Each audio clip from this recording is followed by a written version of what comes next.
Nyakwaramogi mok tin ne ndalo ariyo twadonje nyasi mar Christmas omiyo Merry Christmas machiegni e weche manyien chenro en mar migago magi weche ma wamiyo pek. Duond bura mar ODM nigi mbi ka ipimo kod duond buche mamoko kaluwore gi lipod kambi mar Tifa. Bura machon Maliku yani Enoch Kibunguchi ong'elo rengo tieno ma piny orugodo kawuono. Samana wuoyo gi mine kabe awacho ni okumba wa maduong' kata tong' wa maduong' en bedo gi kipande, en bedo gi kura. Uganda mawuok kaluo ikwayo mondo med dhi nyime kod ndikre kaka jolut ombulu.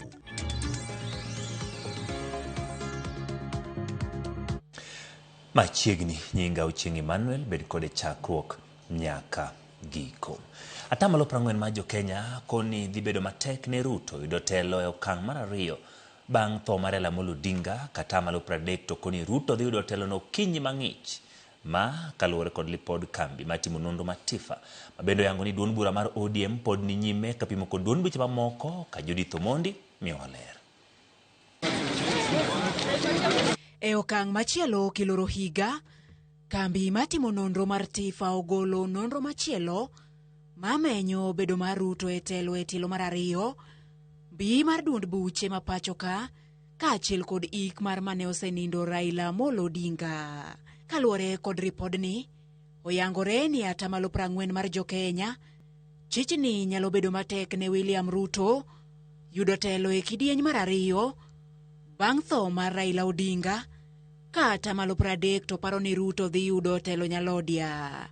Atamalo 18 koni ok gine ka pogruok dhi bedo e yiero bang' tho mar Raila, ka atamalo 10 to pod kiare. Ripod Tifa bende oyango ni duond bura mar ODM pod otelo kod mbi mamalo ka iluwo kod duond bura mar UDA, Jubilee luwo UDA, DCP, Wiper kod atamalo 4, Ford Kenya kod DPK yoywa boto. E duond bura mar ODM ka bende atamalo 50 mag jo Kenya ogolo paro mondo mi ODM owuogi e sirikand manywanda mar broad-based, ka atamalo 30 to dwani mondo mi ODM odong'i e sirikand Ruto.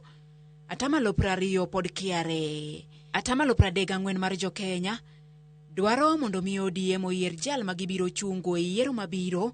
Atamalo 24 koni owinjo ODM owene jopiny oyier jal magidwaro. Atamalo 20 koni giyier ng'ato kowuok e riwruok mar Azimio. Ka atamalo 19 to dwaro mondo mi ODM osir Ruto. E weche mamulo kweth mapingo sirikal, atamalo 27 mar jo Kenya ni kod to ni kweth mapingo sirikal nyalo riwore kamoro achiel masir ng'ato achiel ne yiero mabiro.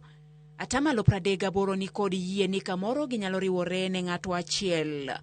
Ripod Tifa bende omulo rang'iny mane otimgo ik mar Raila Amolo Odinga, kendo kaluwore kod ripodno, atamalo 60 omor kod kaka ne ota ik mar Raila, ka atamalo 11 to ok omor kod kaka ne ota ik go. Nonro gi ne otimi e kind tarik 10 nyaka 17 mar dwe mar 11 higani, kendo ji 253 ne otigo manie kind higni 18 kadhi nyime. Judith Omondi, Ramogi TV. E wach ma bende omako piny Kenya kod kuyo odiochieng' ma kawuono, jaod bura machon Maliku yani Enoch Kibunguchi ong'elo rengo tieno ma piny orugo kawuono e kar thieth mantiere Eldoret bang' tuore kuom thuolo malach. Kaluwore kod anyuola mare, Justus Wekesa, jaod bura machon ne owito ngimane kama ne oyude thieth. Kibunguchi bende ne obedo jaod bura mar Lugari kapok ne opoge diriyo kendo nyuolo od bura Maliku yani. Jotelo mopogore opogore anyuola ma Kibunguchi dhi chopo kar thieth mar Eldoret no mondo mi gine ringre.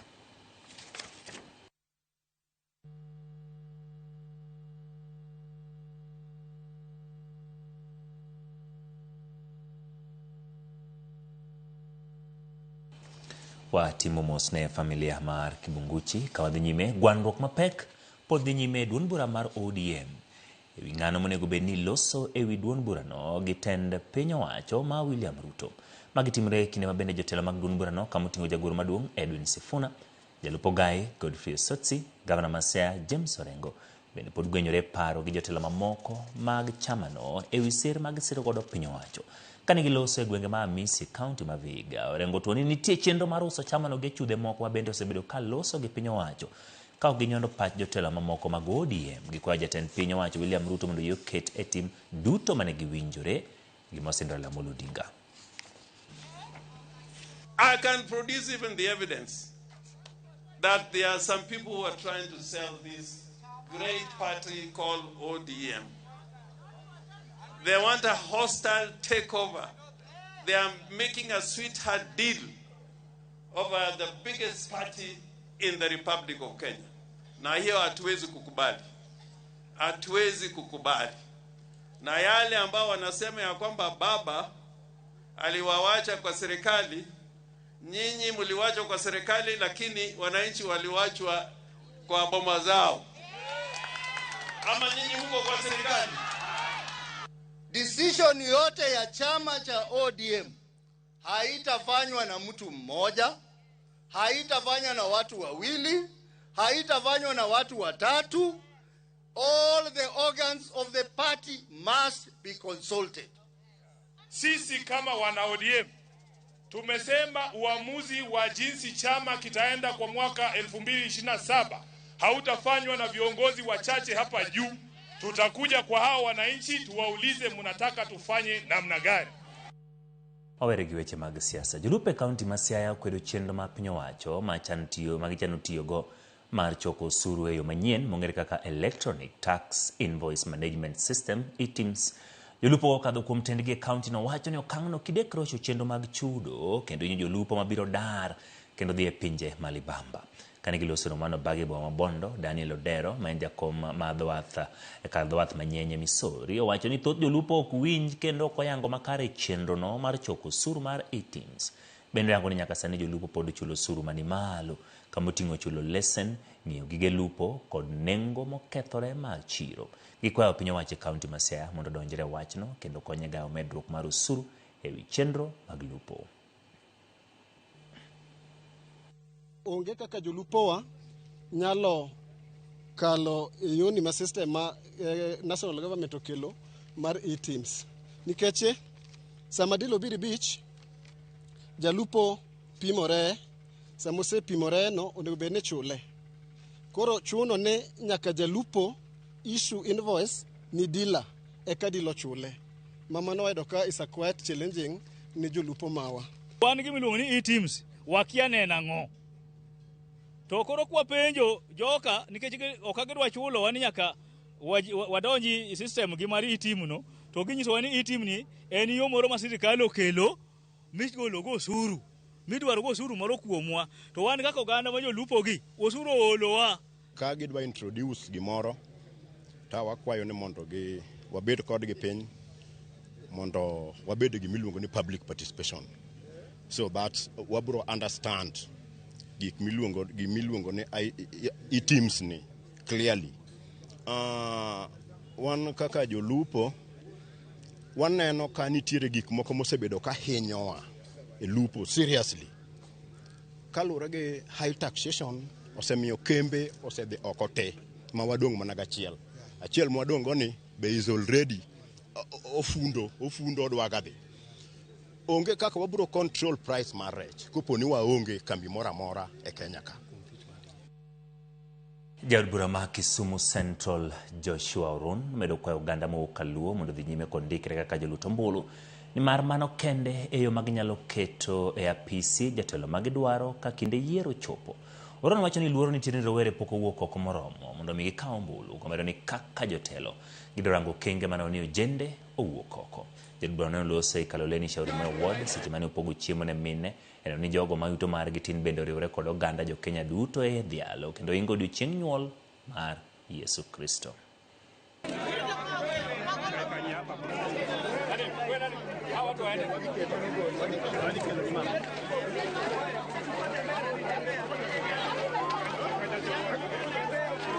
Sama na wuoyo gi mine ka be awacho ni okumba wa maduong' kata tong' wa maduong' en bedo gi kipande, en bedo gi kura. Adwa na wachi ni mondo wakony Dr. William Samoei Ruto bedo ke president mar ariyo. Anyalo paro nuni thurwa ka Luo Nyanza wan gi kura moingo 1.5 mapok nyogo, mapok nyokaw. Mane target mwang'iyo mondo wakony William Samoei Ruto bedo dok president mar ariyo. Mondo wakony jowa miyiero oyier. Mondo wami jakura thuolo mar yiero ng'ama gidwaro. Watimo ma nikech wang'eyo ni chieng' en chieng' ma ji methe, chieng' ma ji mor. To mine maneno kage gimoko wang' kata mach ok noliel e utegi. Omiya organize aloso ni mama ka mama mondo mach oliel e ode.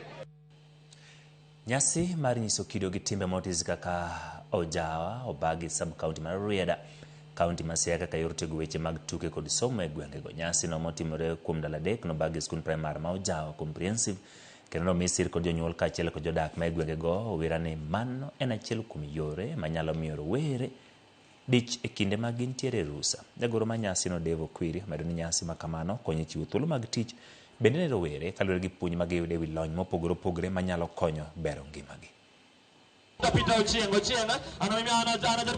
jowa kamoro amora ma gintie kendo warwako ahinya. Wan gi nyithindwa mosetugo e tuke mopogore opogore e ball games kaka matimre e skunde. Nyithindwa osechopo nyaka e level mamalo, county and even the regionals. Athletics watimo kilpenjo Jorareda sub county jomage ma kidwaro jong'wech tinyalo yude tibiro Jawa. Watimo drama bende this year ne wachopo level mar county ma ne watere nyithindo mopogore opogore. Koro gigi duto ka jonyuol neno to gineno chalo negi ni watiyo maber. Koro giamua mondo gilosnwa gima kama mondo nyithindo omed winjo maber. Tim watimo kae ni kelo rit mar kwe e yorni. Ni samo waromo kae gogendni mabende chalo kaka jirendewa to wang'eyogi. Koro ka piny oyuso ni oko kanyo to jakuo dhiang' bende ne kalo to yot mondo wach ni ng'ani to naneno Jawa en ng'atwa ka. Koro gima duong' ma gini kelo ka en cohesion kata rita mar kwe nikech omiyo wang'eyo. Gik mane wadwa duoko machon gin kimila. Kimila ne nitie makora un ka uneno ka sigwe igweyo. Jowa moko ne kia ni sigwe en mane. To jowa moko ne kia ni dengo en mane. To gineno gi kaka uono. Ne nitie tuke bende ma nyiso gik machon ma bende osetimre ka ma gin kaka tuke ma inyiso ji ni ang'ono monego watim mondo wayud luor kuom nyithindo yud luor kuom jodongo. Koro ne watimo mago maginyiso kata na kaka ter giri manitero chon. Koro mogitokido lipot kutenore kod nyasi mar Ojawa neno ka rawera moro duso miel kanyo gi tong' to gawre kanyo kod it yien nyiso kaka nyasi makamage riwo wi ogande kor gwenge. Kik idhi mabor pod wantiere kod mathoth ma ikoni chenro mar migago nikech adwa penji ni to be inyalo yie chamo ng'ielo tok ka wuok e yweyo abumi sigana.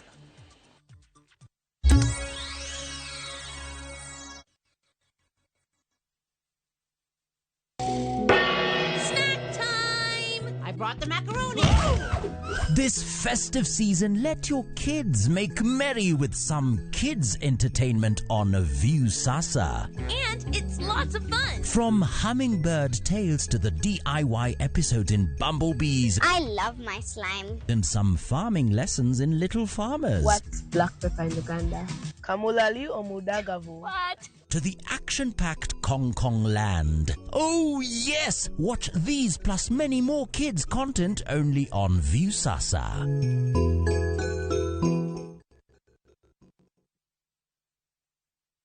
Would you like to work in Dubai or Saudi? Ajira is connecting you with top employers in these and many more countries. We have openings for jobs as taxi drivers, bike riders, cleaners, security guards, construction, and many more. We offer full recruitment support from application, placement, and guidance on visa processing and onboarding. To apply, visit our website www.m-ajira.com. Complete your profile and our systems will automatically match you to the right jobs. Find us on TikTok at m-ajira.digital or Facebook at m-ajira or call 0709-488881 for more information.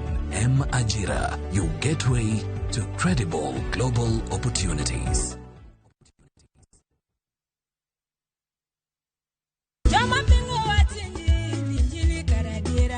Kar chakruok, wach ne nitie. Wach ne nigi Nyasaye, kendo wach ne en Nyasaye. Jumapil e chenro majiwo yieni, chenro maketo chunyi machiegni gi Nyasaye. Juma ka juma wakeloni wach man gi teko, wach makelo geno. Ma oken shoya, ma en kanisa, mae wach Nyasaye. Kawariwore kachiel kod jotich Nyasaye mamoko mochiwore, mowal kendo mogwedhi. Okodeo hiki kit chwech kata kanisa ni. Injili kalo. Kokelni kod an jatich Nyasaye Ben Otiende. An Roda Nyarko Kitmo. An Ken the DJ.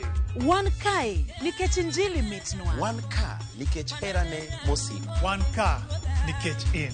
Injili kalo manera Mugi TV.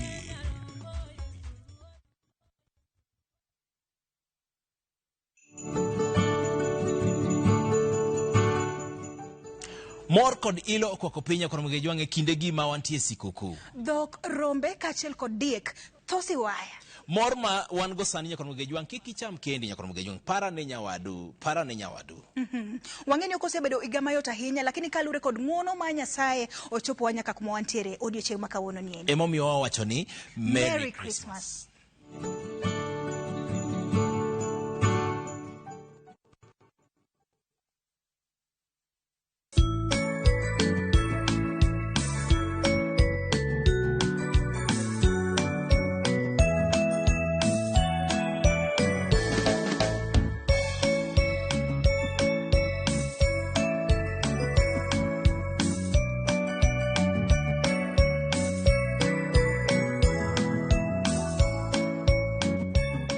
Dial *860*413# to get Jingle Bells as your skiza tune.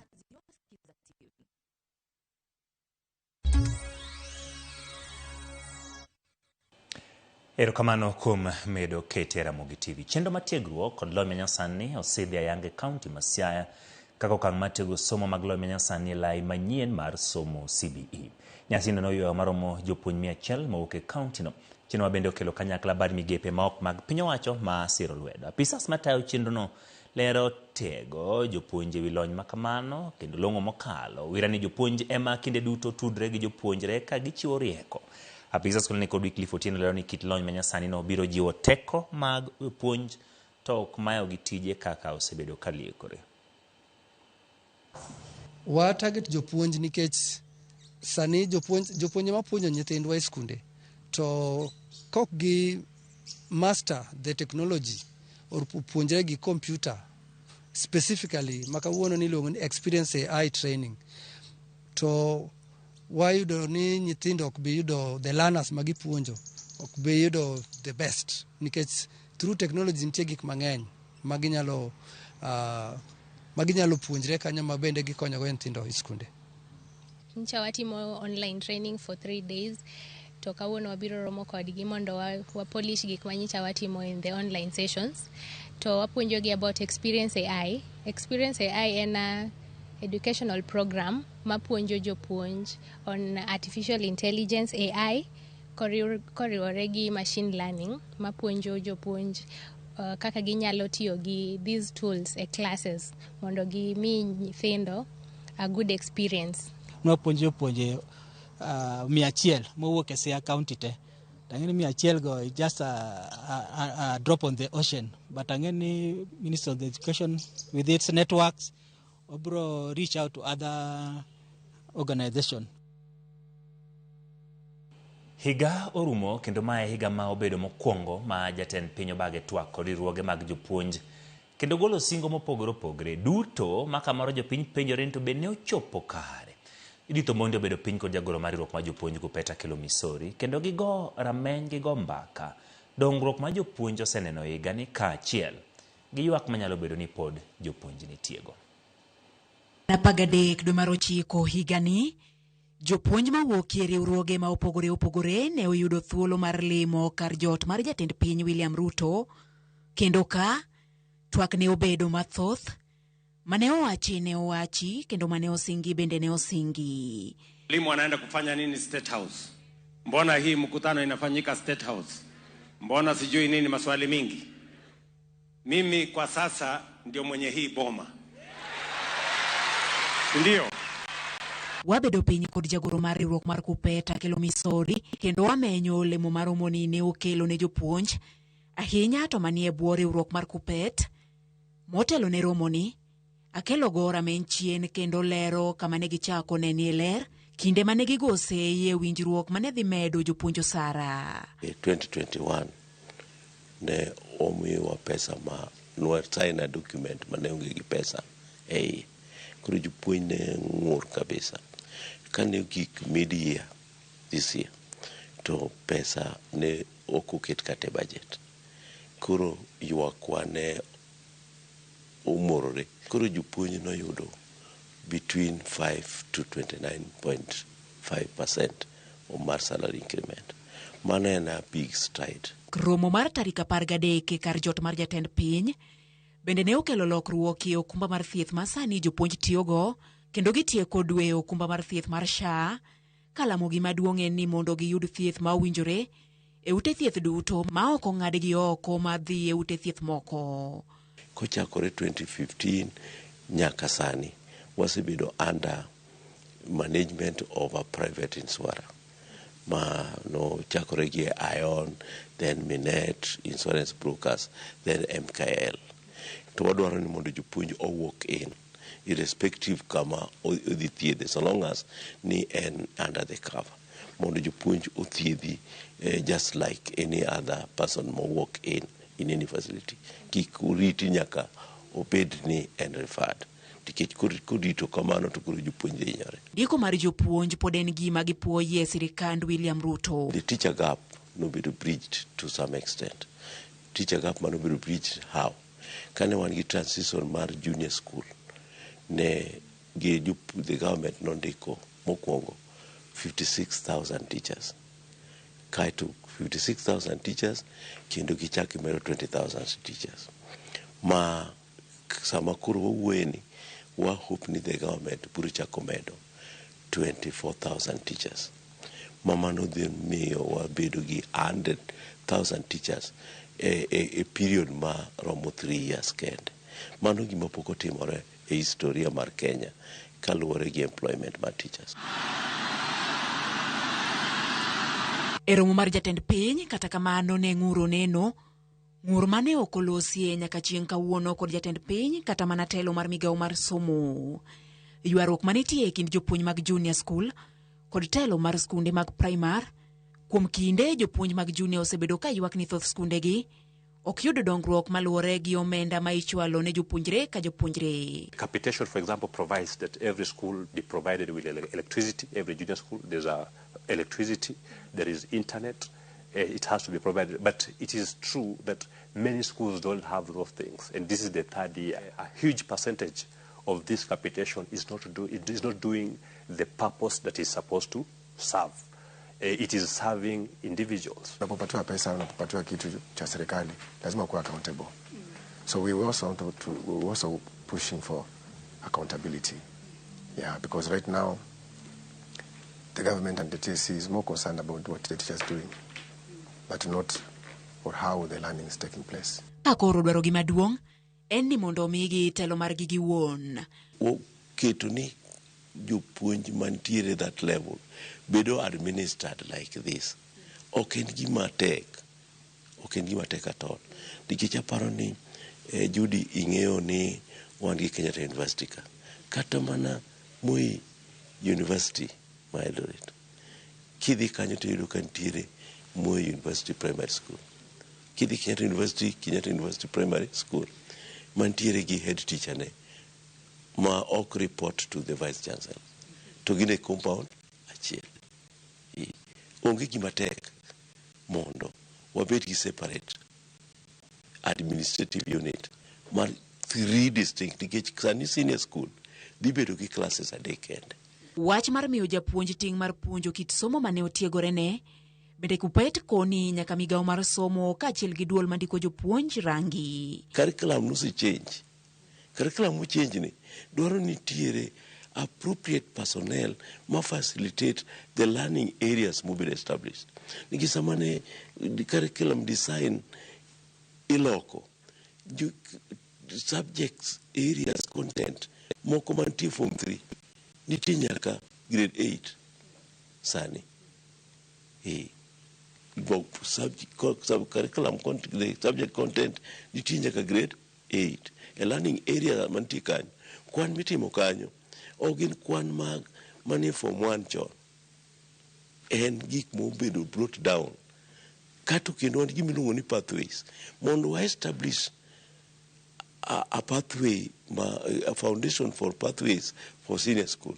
Nyaki ibed gi jok ma ready to lay that foundation well. Kakoro, waloro higa kendo wadonji higa manyien, kendo pod warito mondo mi piny owacho oketie chik paro mane ogol kod ripod Profesa Munavu, moko ma osechak tigo, kata kamano pok oyang kaka pende chike ma pacho ka. Judith Omondi, Ramogi TV. Erokamano Judith Omondi, en saa 7 kaponi chamoro tadwani mondo isud sane bathe matin medo chiemo moro e mesa ni kanya mondo mine ane kinyalo. Kaluwore gi kech kod nok mar chiemo mamedo kwako gwenge mopogore opogore pacho ka jopiny koro idwa ni osum kit pinje mamoko mar chamo chiemo mopogore opogore mok nyal kelo negi midhiero.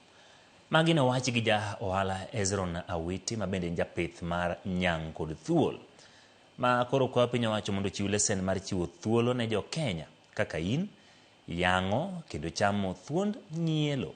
Bende nyalo timo mano. Joja oko nigi ler kowuok Mombasa. Ma en Mamba Village ma en kar pith mar nyang' kod thuonde mopogore kuma oganda makwar masani timo limbe Mombasa yuore mar neno lego to kod chamo ring nyang'. Jata tije mar Mamba Village Hezron Awiti bolo mane wayudo e kar pidho thuol koni oganda jo Kenya onego koro lok kit chiembgi kendo chak chamo le mopogore kaluwore gi nok mar chiemo mamedo kwako gwenge mopogore e pacho ka. Kaber to wachak loko kaka ji chiemo. Chiemo mora mora manyalo donje yi tok nyal negi en chiemo. Jodala ma joluo nyalo wacho ni rech kende maber gi ring'o galot. Chiemo ng'eny. Sani kada sani waonge gi chiemo mar nyang'. Jo chamo nyang' motieko te. Wan ma dhi nang'wen kende ma pidho nyang'. Nyakwa pidh nyang', nyakwa pidh thuol, nyakwa pidh gigo te. Nikech kipidho thuol ichalo gi ng'ama orito thuol mondo thuol kik rum e piny ka. Kito gi maber gi chiemo to ji neno ji be mii pesa. Nyang' be the same. Hapa ndani kwa sasa niko na aina 21 za nyoka. Niko na spitting cobras, niko na green grass snake, niko na forest cobra, niko na pafada, niko na boomslang, na redhead, rufus, big snake. Opimo na ni sani oketo maino e pith mar thuonde moting'o nyaka ng'ielo mabende odwane kaber to jo Kenya onego chak chamo bang' yango ni jogo mane jaro ring nyang' ema koro fwenye kendo chame manang'o mana lith lwetgi. Ng'ielo ema pidho rais sana nikech ng'ielo nyuol mang'eny kimiye chiemo maber to kendo ring ng'ielo mit molo kata ring nyang'. Ring ng'ielo to kichamo ng'ielo kata nyang' wi bedo mabith kabisa. Ibedo gire kama ng'eny machalo mar nyang' kata mar na nyoka yuko tamu sana. Watu wengi ni waoga kwa sababu wanasikia tu nyoka ni shetani, lakini nyoka ana nyama nzuri sana. Akikarangwa vizuri kama huko ukija kupewa utakula utasema ni samaki, manake huyu nyama yake iko white kama samaki vile na ni tamu sana. Awiti koni ochano kwayo piny owacho oboke moyiedhi mabiro miye thuolo mar yang'o kendo tedo ng'ielo mondo mi jo Kenya bende ochak chame mana kaka ichame e pinje mamoko. To kidhi chane dong chamo thuol. Inyalo wacho ni thuol rach. Kada chako pidho nyang' wacho ni nyang' ok nyal pidhi ajajuok. Sani ji chamo nyang' te. Kora manyo permit mar pidho thuonde, an gi thuonde ka. The next one adhi manyo permit mar chame. Ani mabiro chame ka mokwongo mondo atho. Mondo ayaw ne ji mondo ochame. Asechamo ga thuol nyieng'o. Ng'ielo asechamo. Asechamo rachier. Asechamo thuonde mang'eny. Nyoka wote wanaliwa. Hata wale wasumu wanaliwa. Lakini ni kama vile we umechinja kuku. Kuna kitu pale ni utoe. Ukikosa kukitoa kile kitu hakutakuwa na utamu, kutakuwa na uchungu, bile. Kwa hivyo nyoka wote wana bile. Ukitoa ile bile vizuri unakula tu. Pith mar nyielo ikoni yot mokalo ni maro nyalo kata mana chiemo dichiel e dwe kaluwore gi kit chiemo mopidhe kendo nyuolo tong' modhuro nyadichiel. Mimi ndimi ambaye nawalisha na siwalishi kila siku, nawalisha once a week, unaona. Na kuna nyoka ambao siwezi ni kuwaweka once a week, inategemea na kile chakula ambacho nimempatia. Akimeza kuku ambaye ni kuku ambaye amekuwa kuku kama huyu sasa, nampatia rabbit ama panya ama kuku, unaona. Sasa inategemea na ile chakula ambayo nimempa. Kama ni kubwa inaweza kutosha hata mwezi. To yote mare mar Christmas kod higa manyien. Koro ng'ama nigi ngufu madhi dala. To kionge go kiki chunri mondo dhi dala. Kata nyithindo ok dhi school. Kata dhako biro wey bang' Christmas. To I wish them gidhi Christmas nikech mane chiengwa maduong' kaka jo Kristo. Ya gidhi Christmas. Joma onge go, joma nigo ka in go moro excess. Miye ng'ama onge go mondo wapargo ndalo ma Christmas. Kik mi mana ng'ama rich ni mitero mondo kinyo mi. Miye ng'ama onge ko cha bendo bile gimoro cha ocham. Koro mane ma kwayo ni wabede gi happy Christmas gi good new year. Kipewa license ya kuwa watu wakule nyoka itakuwa mzuri sana na itatusaidia kwa sababu tunaweza kuuza. Unasikia tu kuwa kule China ndiko nyoka wanaliwa. Sasa tukipata ile karatasi ya kuwa sisi tunaweza tukauza nyoka kule China, si ndio itatusaidia? Nyoka ako upande wangu siwezi kula chatu. George Aoko, Ramogi TV, Mombasa. Wach machamo ngilo no poda paro nikech kapo ni rech orumo te nam, yacho ni ringo bendo rumo kamigole to anyalo mana winjo suya mare. Kata kamano joseme dong koro wan maber, wan ng'ang'e manu wachamo. To ng'ato koro dwaro mondo ji ocham ngielo, kata ng'ama chamo gima lich en ng'a. Wadhi e yweyo nyaka Ramogi, waduogo tok yweyo matin. Wacho ni hayudo kinisa kanyo gi director mara ni kinde orumo. Nendo bino kendo weche mag tuke, kata kamano koromo saa achiel ibiro yudo weche mag tuke koromo kanyo saa achiel mar odhiambo. Mane mukelo wa giko parane wach mar ngielo no, nyinga Ochieng Emmanuel.